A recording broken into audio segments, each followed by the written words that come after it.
আমাদের বাসায় সব সময় কিছু পাখি আসে, কখনো কাঠঠোকরা, কখনো শালিক।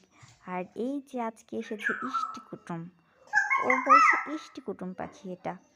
তাই আমার মেয়েও ওর সাথে ডাকছে, ওর সাথে প্রায় এভাবে খেলে। এই যে ইষ্টি কুটুমটা ডেকেছে, এই মিষ্টি একটা পাখি বারবার এসেছিল আর দেখে দেখে চলে যাচ্ছিল। পাখিটা অনেক মিষ্টি ছিল, ওর ডাকটাও অনেক সুন্দর ছিল।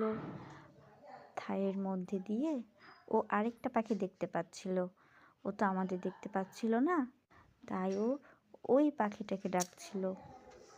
উড়ে উড়ে এসেছিল, ওই যে পেঁপে গাছে বসেছিল, আবার দেখবেন উড়ে চলে আসবে।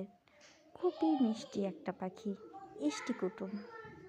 ওর একটা গল্প আছে বুঝি, সেটা না হয় আরেকদিন জানা যাবে। সেই গল্পটাও আমি একদিন শেয়ার করবো আপনাদের সাথে।